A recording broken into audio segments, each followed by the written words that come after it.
3, 2, 1, start. Mr. Samol Prasad Chattopadhyay, appearing in person, submits that the search committee illegally impaneled and recommended Ashish for appointment, being oblivious of the fact that he was not enjoying the appropriate scale of pay and he applied for selection without resigning from his parent office, and despite being a government servant, his application was not forwarded through proper channel. Stop. The learned single judge erred in law in dismissing his writ petition, being oblivious of the fact that while calling him for the interview, the authorities had considered and relaxed the period of 6 months and 9 days over the cut-off age of 65 years. Stop para.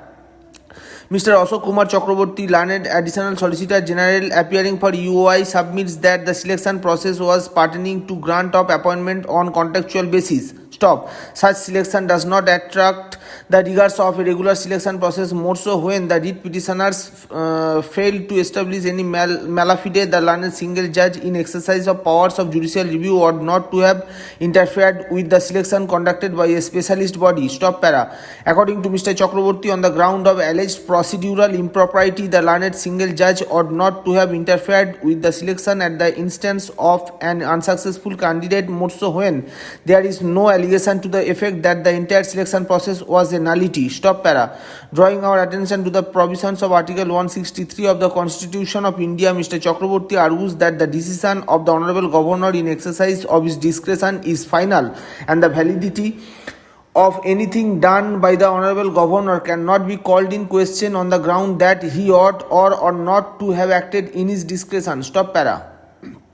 Mr. Bhattacharya, learned advocate appearing for the search committee, adopting the arguments advanced by Mr. Chakraborty, submits that the scrutiny committee sent the list of the candidates shortlisted to the Honorable Governor's Secretariat. Stop. At that time, pandemic was prevailing. Stop. The chairman scrutinized the entire file, and after a meaningful discussion and deliberation with the other members of the search committee, found that 20 candidates fulfilling the eligibility criteria have been left out by the scrutiny committee, and accordingly the decision was taken to call the said candidates for the interview. Stop. None of the other members of the selection committee found fault with such decision, and accordingly 31 candidates were interviewed in a virtual meeting. Stop para. Mr. Mojumdar, learned advocate appearing for Upendra, submits that the recruitment rules provided towards constitution of a scrutiny committee for shortlisting the candidates first, and then it was within the domain of the search committee to evaluate the performance of the said shortlisted candidates in the interview. Stop.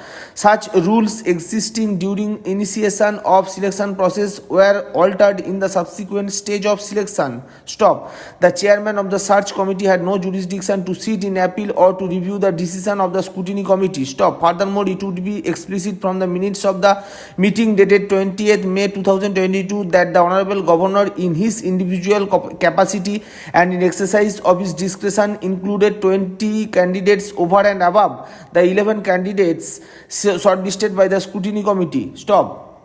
Ashish's name was not included in the list of 11 candidates prepared by the scrutiny committee. Stop. By enhancing the zone of consideration, the search committee had in fact frustrated the very purpose for which the scrutiny committee was constituted. Stop.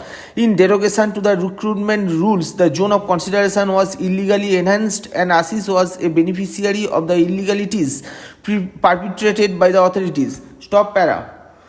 He argues that the Honorable Governor was discharging his functions as a chairman of the search committee and not as the executive head of the state, and as such the argument of Mr. Chakraborty, citing the provisions of Article 163 of the Constitution of India, has no manner of application in the facts and circumstances of the present case. Stop para.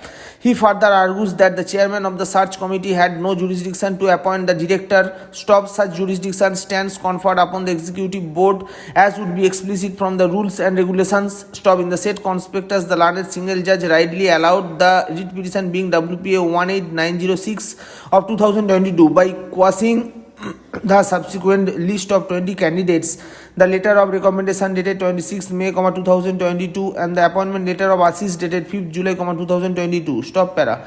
We have heard the learned advocates appearing for the parties at length, and we have given our answers consideration to the facts and circumstances of the case. Stop para. The primary issue that can be called out from the adversarial adversarial arguments as to whether the Honorable Governor Chairman of the Search Committee in his sole discretion or at the behest of the Search Committee could have called 20 candidates over and above the 11 candidates shortlisted and recommended by the Scrutiny Committee. Stop para. Indisputably in the writ petition preferred by Upendra, there is no challenge against the decision of the said ministry towards approval of appointment of Ashish. Stop. There is also no pleading in the said writ petition to the effect that the selection process was sham or that the respondents have acted malafide. Stop. Upendra also did not plead any bias or favoritism. Stop. From the annexure to the minutes of the Scrutiny Committee dated 30th May, 2022, it would be explicit that the criteria of eminence and requisite experience in the field of art and culture were not assessed while recommending 11 candidates for interview. Stop. Upon perusal of the records, 20 more candidates were found to be eligible and were called to participate in the interview. Stop.